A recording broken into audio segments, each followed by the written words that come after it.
Ladies and gentlemen, welcome to an extraordinary day of inspiration, strength, and transformation. Today, we come together for the Women's Empowerment Conference 2024, where the theme is Go For It. This is a call to action, an invitation for each of us to step boldly into our purpose, push past limits, and make an impact in our lives, careers, and communities. Here, you'll hear from courageous, bold, and fearless women who have defied the odds and gone for it in ways that inspire us all. Get ready to be empowered and motivated to take that next leap forward. And now let's welcome our first guest, Katherine McCord.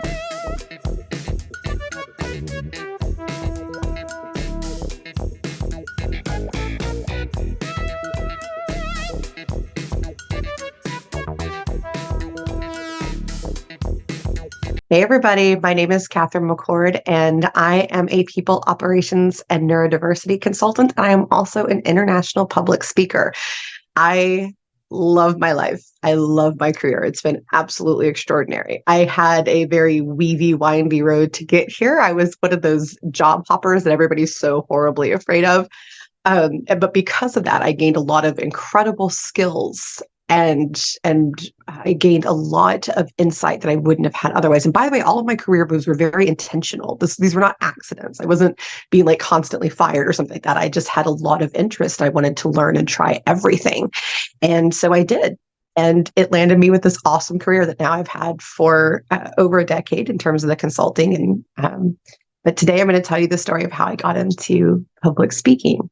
So I have 8 disabilities. 8, y'all. It is so funny. In fact, I've actually cut my doctor off from any more diagnoses. Just, she's not allowed to give any more. And some of these are physical diagnoses. So for instance, I have MCAS, which is an autoimmune disorder.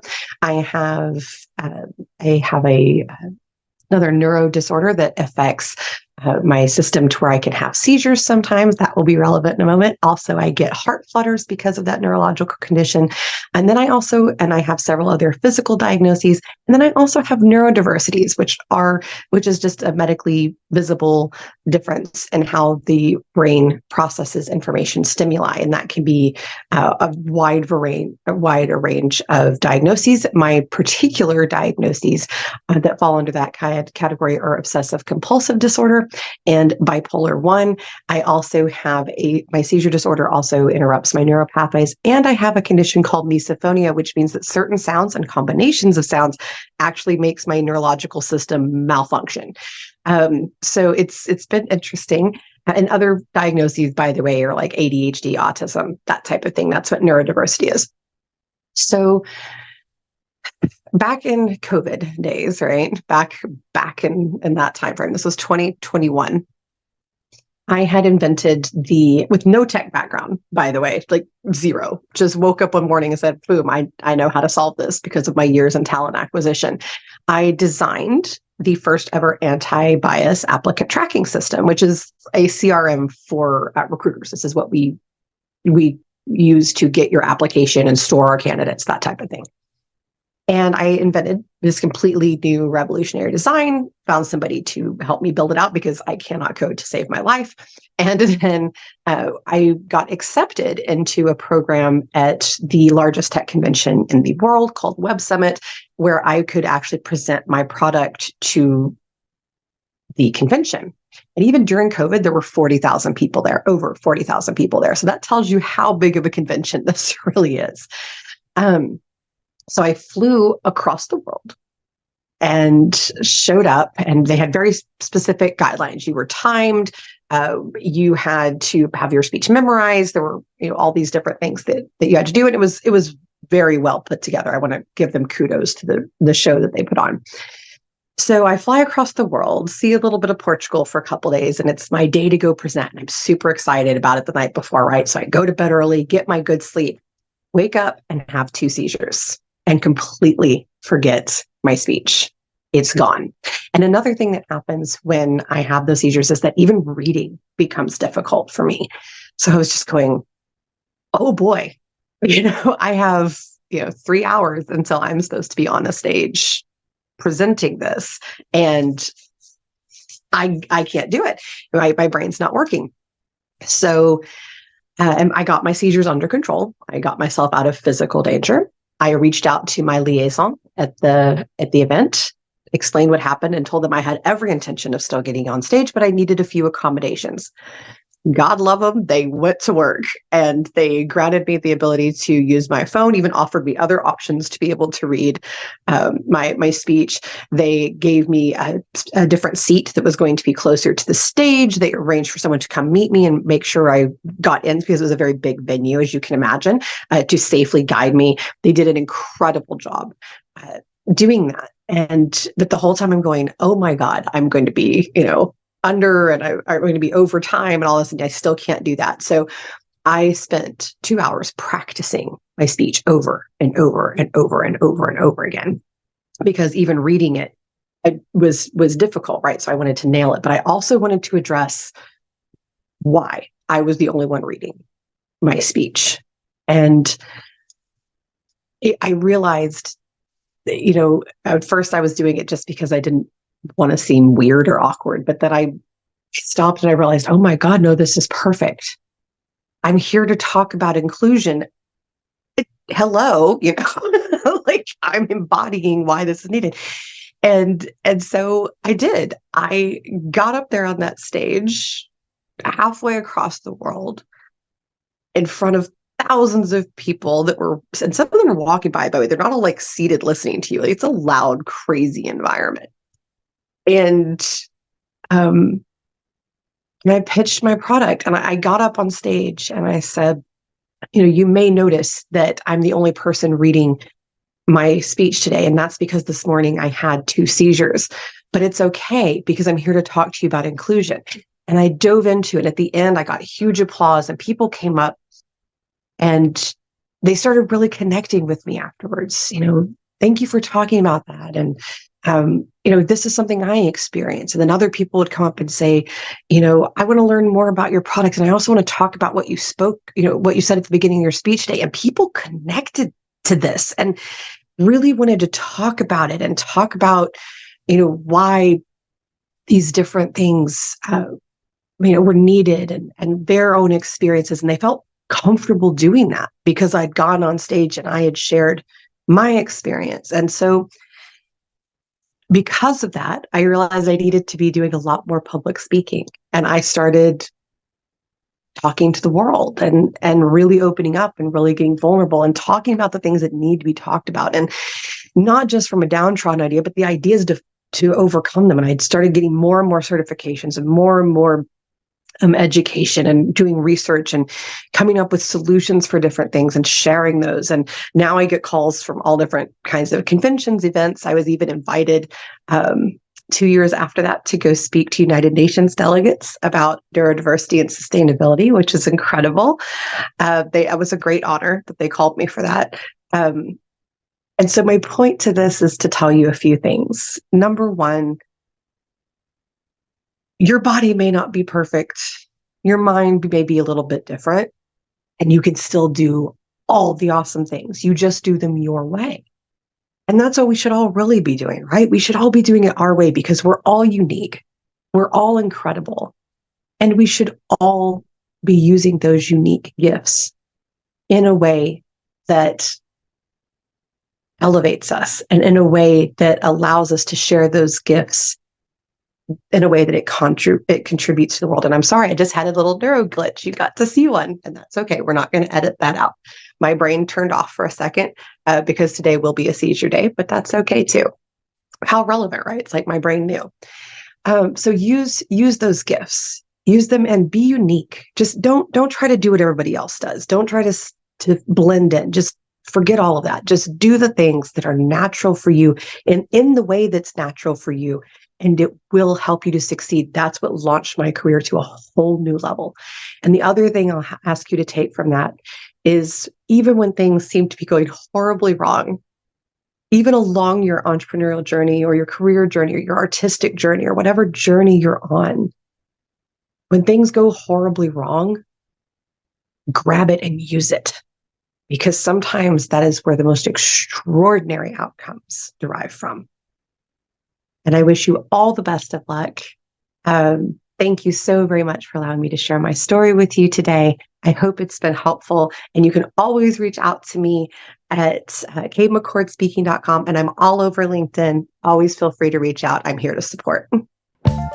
It's my pleasure to introduce Lori Wallace.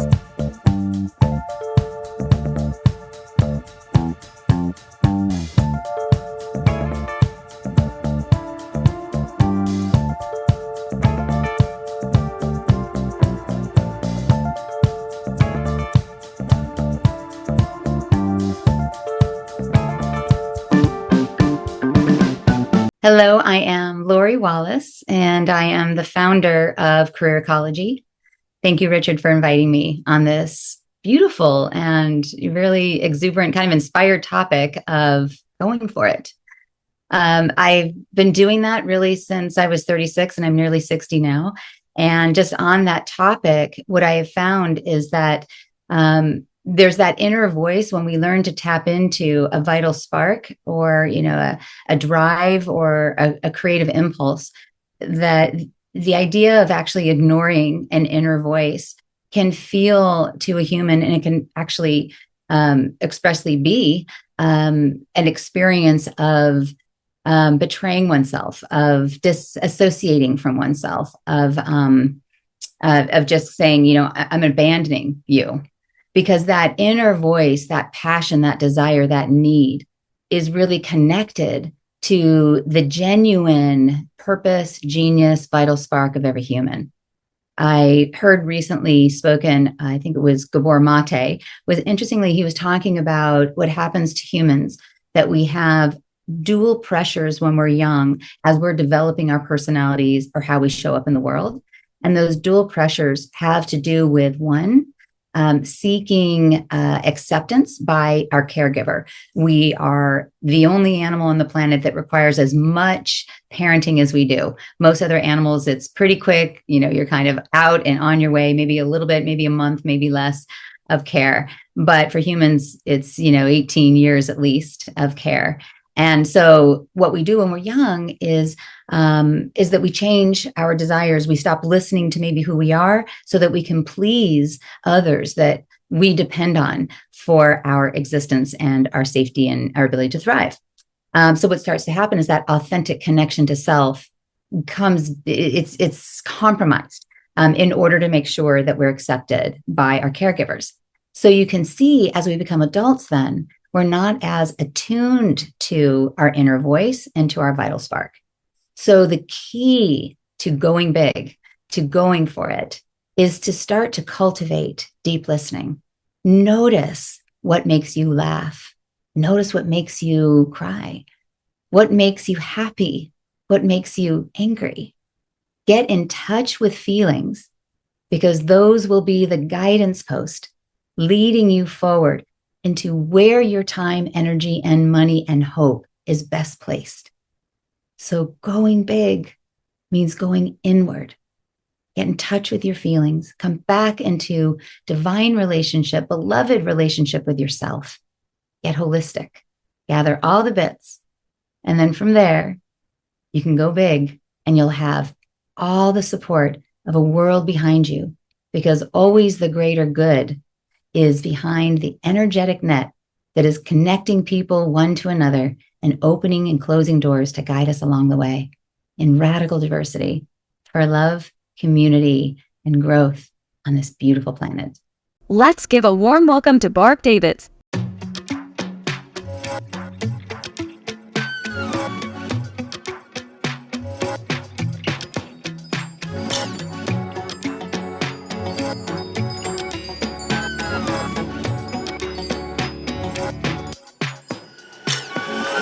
Hi, my name is Barb Davids, and I am with Compass Digital Strategies. I have owned my business for about 5 years now, and it was intentional. I meant to be able to work anytime and work anywhere, because I got tired of sitting behind the desk, and I wanted to help more people instead of feeling like I had to always prove myself to somebody else. So what I ended up doing was thinking of a plan, and I went through my business and worked part-time. Eventually moved into full-time, like I said, 5 years ago. And then last year, I started nomading like I wanted to. So working anytime, anywhere, and being able to visit family and friends and still make a living and helping other small business owners. So by trade, I'm an SEO and content marketing consultant. And it's something that I think a lot of small business owners are very unaware of, or maybe don't know quite how it works. And so I feel very privileged to be able to explain it, because when I started in this career, it was very male dominated. And I think that a lot of us, just as business owners in general too, we forget to look at some of the things like the numbers and how we're doing, and just being able to track and be able to make sense of our business. But so that's kind of a little bit of the background. But the thing I would probably like to talk about the most is when you're thinking about something and you don't feel good. Let's say you're having a bad day, or you're just really disgusted with your life, or you're just not happy with where you are. I would say think about the what and the why, and sit with yourself. And I know sometimes it's really hard to do this, to think about being quiet or meditating. And I don't want to necessarily bring in meditation. That's not what this is about. It's more about trying to feel what's inside about like what you want for your life. And once you can sit with that, and it might not come right away, but if you start thinking about it and planting the seed and saying, hey, what do I really want? What does it look like? And it might not be the next day that it's going to happen, or the next year, but once you start thinking about it, even in the very beginning, it's going to start like taking form in your head. And then you're going to start seeing like little things moving towards that way. There's a very huge power in just intention. So not just wanting something because you want it, but having the feeling of intention and thinking, oh, this is what I'm going to do. And then it will form at some point. And I know it sounds kind of corny that that sounds like that way. And I didn't see that until, here's one thing that might lead you to understand, or it might be like an indicator that there's something else.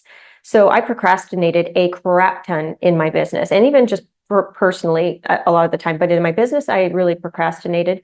And it was basically a sign saying that I didn't like to do something, or that I was doing the wrong thing, or I didn't know how to do it. And I had to really sit with it and say, okay, why am I procrastinating? Why don't I like doing this? What is happening? And even along that line, that really helped me to understand, oh, it's because I was afraid of what people were going to say about me. And what they were going to say was I being an imposter with my business. And I think once we can get past that, then that kind of opens you up to doing whatever it is you want to do, even if it's not owning your own business. Maybe it's just running a marathon, or maybe it's just going for a walk every day, whatever it may be. If you feel like you're procrastinating, that's like almost a physical indication that there's some other why or what inside of you. So they maybe think about some of those questions. So that is my advice. If there is any of it, I would say just sit and ask the what and the why, and just be uncomfortable with it. It's okay to be uncomfortable with it as well. So I hope you take away something from this, and I'm sending good vibes to you. And now let's welcome Marcy Axelrod.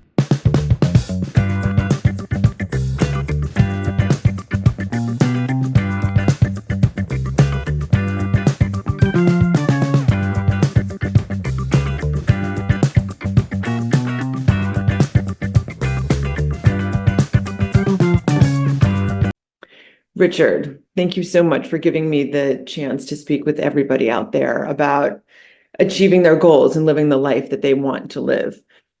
Showing up is the system of how humans are designed to thrive. And unfortunately, because today's world very much teaches us things that just aren't true about the genders, about who can do what, about who's good and who's not. These things are not how nature designed anyone or anything. So what I'm really appreciative to be able to do is to explain to people how this applies to everybody.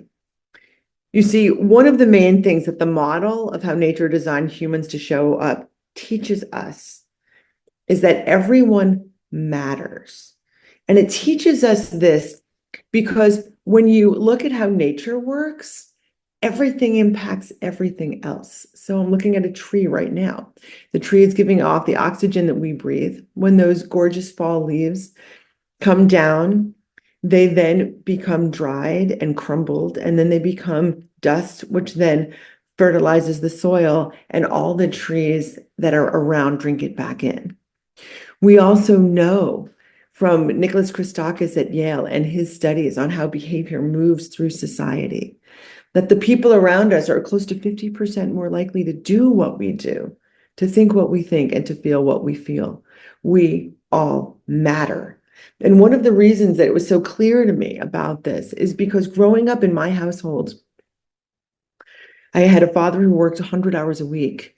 It was his passion, but also losing his own father when he was young led him to be so driven that he modeled for my sister and I a drive to pursue a passion that we have, something that's real to us from our own past. And let's face it, we all have those things. So let's think about them and let's live into them as we are designed to do. Second big point, or actually third, the first big point is that there's no gender in nature: a leaf, the wind, the sunshine, the oceans. They're not male nor female. We all have the power of everyone and everything in us to achieve what we can and what we want. The second point is that we all matter. The third point that I want to make, and by the way, if you're listening to me, you might say, why should I listen to her? Well, I've written 2 books. One here is a bestseller. People from the United Nations reached out to me to speak.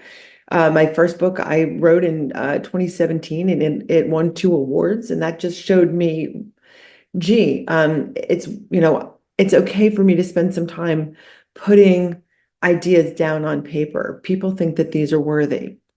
Before that, I started my career on Wall Street, and then I spent 20 years in Silicon Valley helping high-tech companies achieve as a leader at KPMG Consulting in their high-tech strategy practice.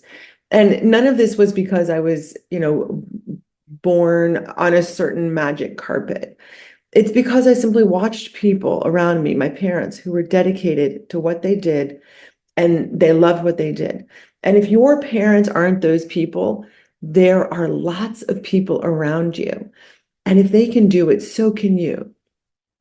I remember an 80-year-old woman who I think is such a wonderful person, who stayed home and raised her kids, looked at me and she said, how did you have the idea, Marcy, that you can change the world? And I just said, I looked around and I saw other people doing it. Do I need any more permission than that? And I looked at her and I said, you were there for your sons, and they are spectacular people, and they care and they uplift others. And I have as much awe for what she did as I believe she does for what I did. So we have permission. That's part of the show up system. We have permission to be who we all are. One last thing, if you feel stuck, I'm going to show you the show up continuum right now.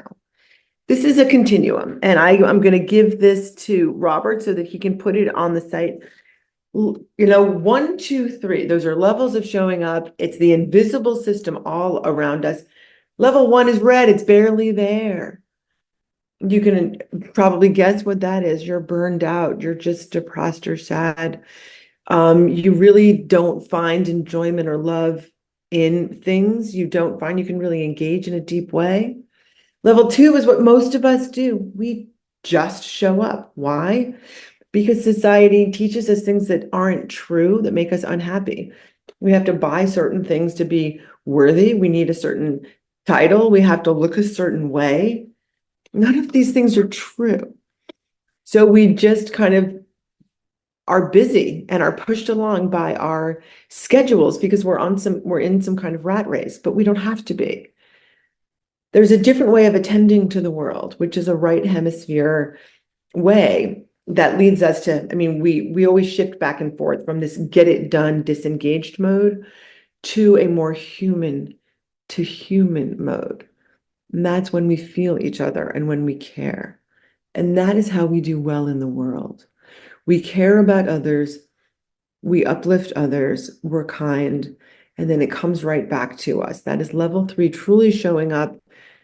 And it has many layers that I can't get into now, but we are not just individualized selves. We are members of situations, and we are members of something larger. Call it society. I define what each 3 of those things are: self, situation, and society. And believe me, it's not what we've learned so far. It's really simple. And once you know the truth about showing up, feeling good about yourself and achieving what you want will be so much easier. My name is Marcy Axelrod. I would be very happy to hear from anyone out there. The website is choosetoshow.com. The book is out there. I believe it's still 99 cents on Amazon, or $4.99, something very approachable. And I really, really hope that the ideas that I've put out there are helpful for all of you.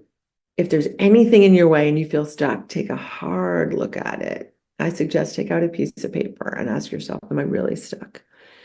Because the word that's circled here is choose.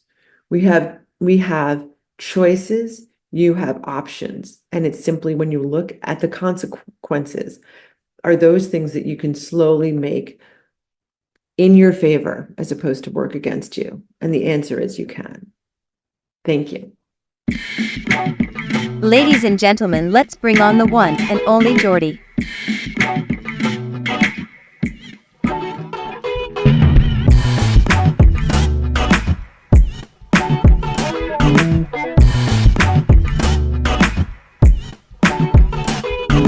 Hey y'all, my name is Jordy, and I'm super stoked to be here today to talk to you about this theme of going for it. It seems to kind of be the theme of my life, especially in terms of my career and work.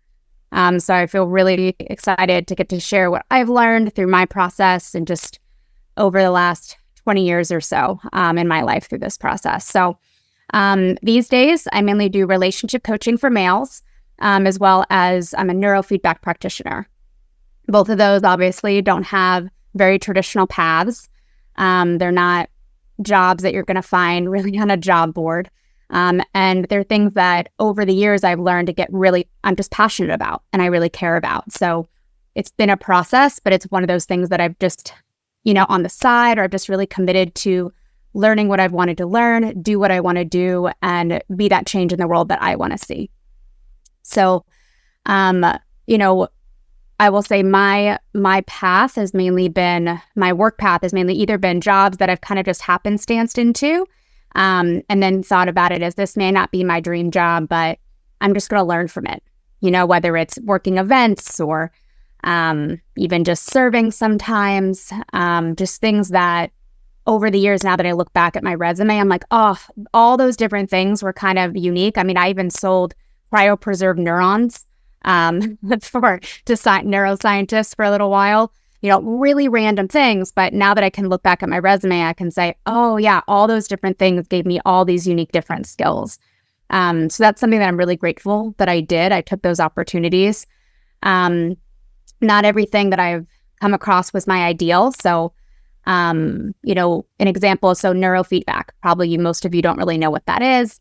But the best way to describe it is using the electrical potentials of the brain and then using computers to kind of help guide your brain to relieve symptoms in certain ways, to make it more balanced, lots of different things. Now, I just knew at the time when I found what neurofeedback was, I knew that I was interested in psychology. I had an undergrad, I had a master's in psychology, and I knew I loved neuroscience because it's something that I was interested in actually through snowboarding and then yoga. And then I was like, studying yoga, and I got into the nervous system with my background in psychology.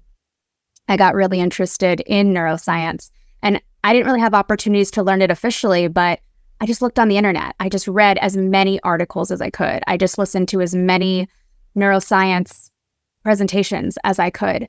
I didn't know a lot of the words, but I knew that would come in time. So I just exposed myself to these topics and the subjects that I was interested in and grasped as much as I could. It took 10, 12, 13 years now. But it's, it takes a while, but it's just kind of, it adds to who you are and what you know. So one day I think I was walking somewhere where I was living, and I came across a place that did neurofeedback, and I didn't know what it was, but I knew I was interested. So I kind of just emailed, asked if I could talk to the guy who owned it, have a conversation, walked in there and said, I want to work here. And he said, well, we don't really have a job opening. I said, okay, well, I want to work here. He goes, okay, well, you can intern for a little, which was really hard for me. I mean, I wanted to work there, right? But honestly, I interned for maybe a month, 2 months max, and they hired me. And then eventually, long story short, I ended up working my way up to be actually being their first full-time employee that they had. And based on some of the work that I had done there, we actually got to a place where we expanded so much. We had to hire a lot more people, and it just took off from there. So just one of those things that I look back and say, there's a couple examples in my life, but that's probably the best one where I said, I really want to do this. And someone said, there isn't an opening for you. And I said, well, I want to do it. So, I will say more recently, this actually happened. I've thought more recently, neurofeedback again isn't something that's super common. And I really wanted to bring it more to the community that I live in now. I found a clinic near me. I was like, oh, they seem interesting. Emailed and said, oh, if you're interested in adding neurofeedback, let me know. Wrote back and they said, that'd be great. Let's have a conversation. And then I went there and they offered me a job, which again, wasn't even a job that was even present before they knew what it was. They said, oh, now that we know this is an option, we actually can see that there's like a room for it. There's it fits into what we want to do. So that was just such a great example of that. Now, something that I want to get into too is just us as women. So there's one thing about going for it, right? And there's one thing about creating these jobs and these opportunities that maybe aren't there already. And then we have our socialization as women. So, the best way to say this is, we can ask for the things that we want. So let's say a higher pay, we can say things like that. But the problem is we do have a lot of socialization, particularly as females. And I can mainly speak for America because that's where I live and that's where I grew up, of making sure everybody gets along. So I personally think a lot of this comes from the games we played as kids. A lot of the games that us girls played was house, was tea party. Right? The point of the game was for everyone to get along. The point of the game is to not make waves. I think these things are really insidious in us. So I say that in a sense that, so this example I'm using, right? I went to this local clinic. They said, great, offered me a job. And they said, let us know what you think about our offer. I wrote back and asked for a few dollars more an hour, which I thought was pretty relatively standard. And I mainly did it because many males in my life were saying to me, oh, this is super normal. This is just part of this negotiation process. But I can tell you as a female, even asking, I had so much stuff come up. I had stuff about, oh my gosh, they're going to be upset with me. Oh my gosh, I should just be grateful for the fact that they offered something. Like it is such a process going through all those literal feelings, right? But I will say at the end of the day, no matter what happens outside of myself, I try to always look at things like that in the sense that, well, how can I grow? Am I growing in a direction I want to grow? Because I can't control other people and what they're going to say.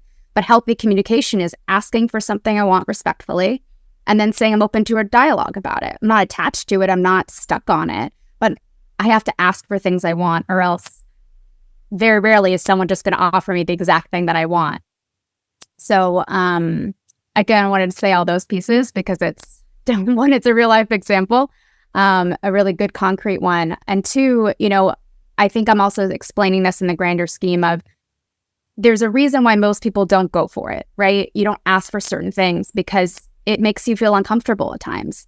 But I think what I would like to express is that uncomfort is really normal. And that uncomfort is because you have certain training, certain socialization, certain norms that you've experienced in life. And when you break those norms, it feels uncomfortable.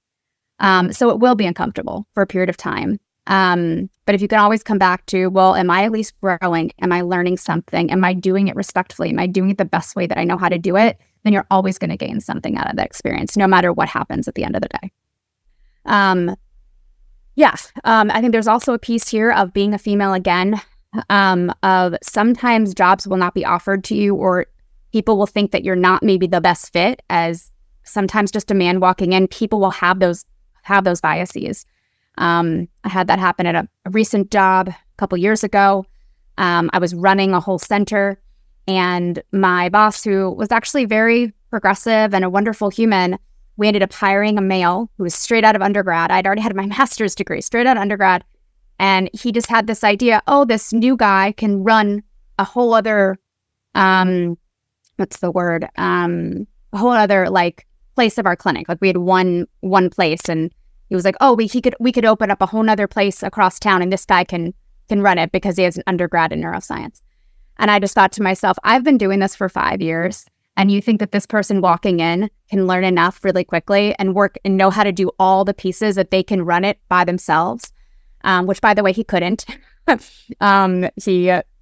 it was just one of those things that it was just such an apparent thing of coming back to, it's just a bias that's in somebody. And sometimes you can get as mad as you want, but at the end of the day, you know, we're doing you do the best you can. And then sometimes you just have to let certain things go because it's bigger than you.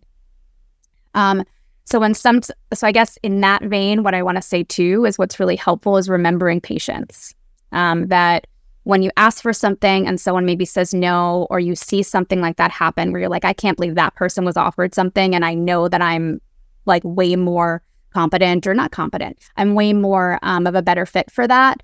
You just kind of have to, you could say your piece, but at the end of the day, it doesn't mean that just because it's a no in that situation doesn't mean it's a no in every other situation. So part of like taking those steps and going outside of that comfort zone, it's okay, it's a no here. How can I maybe slightly adjust differently or see the situation differently, and then just keep trying again. So it is really important to recognize that longer time period and just having that patience. And again, I really find it very helpful to come back to, am I learning and growing in some way, shape, or form? Again, I can't control others, but one thing I control is, am I doing something to better myself? Am I doing something to learn more, grow more? I think another unique piece that I hear often with people, especially if they've got children, is, you know, I can't step away from what I have because I've got other people rely on me. Totally hear it. Totally get it. I'm not saying that you should abandon one thing fully and jump into something unknown. But there is, I think it's important to think about, especially now working with humans later on in life in more of a therapeutic setting.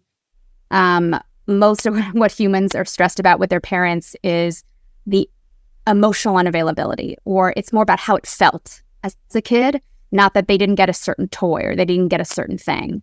So I know sometimes maybe the idea is, oh, I won't have enough money for my kids. And I get it. I mean, if you're in a place where I'm not going to feed my children or house them, yes, that's a different situation. But just thinking about the fact of sometimes it might be helpful to recognize that your emotional happiness, your ability to be present and joyful within yourself, is extremely valuable for your kids. And that's something that, as they say, money can't really buy, right? So I want to put that in there just because I've seen it so often later on in life, people when they're in therapy talking about their parents. That really is something that I do hope that people, you know, when you are a parent and you do have kids, that you recognize just the value of that, of you doing something during the day that makes you feel fulfilled. That's the type of stuff these kids feel. And it affects them greatly. And again, I do think it affects them more than you being able to buy them something that maybe they want in the short term. So I guess my biggest thing to wrap everything up is to say, you know, there's a yin and yang to going for it. It's not something you're often going to see, initial positive feedback. There are certain days that you're going to be so stoked and so happy. And then another day that's just going to feel like, oh my gosh, I don't know how this is ever going to work.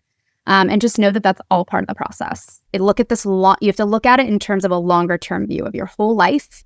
And over, a couple of years, maybe, or a few months. It's not just about a day-to-day back and forth. And you will feel uncomfortable often. However, that's really only until a new normal is formed. Once it becomes your new normal, you start realizing like, oh, this is what this is. Okay, I got it. I understand. Because really the alternative is what, people often call settling, just getting by. And again, not here to tell you that you should or shouldn't do those things. But if there is a different quality to one's life when you are doing things on a daily basis that really you feel like fulfills your purpose and really feels like something that you don't really have regrets in some ways because at least you tried something. At least you're trying to be the person you want to be, learn the things you want to learn, and make that impact in the world that you deep down feel like you'd like to do. So yeah, finding more moments that light you up. I think not only lights you up, but lights your children, lights your friends, lights your family, lights everyone up around you. And I do personally think that is the best thing you can do for the world, including yourself. So thank you so much for listening today. I appreciate your time and attention, and wish you all the best of luck in whatever capacity you plan to go for it. As we close out day 1 of the Women's Empowerment Conference, we hope you leave with renewed purpose and powerful insights. Thank you to our speakers and all of you for being part of this amazing day. Join us tomorrow as we dive even deeper into going for it in every area of life. If you enjoyed today's episode, don't forget to subscribe to the podcast so you don't miss any of the powerful insights still to come. We'd love to hear your thoughts. Leave us a review and let us know what resonated most with you today.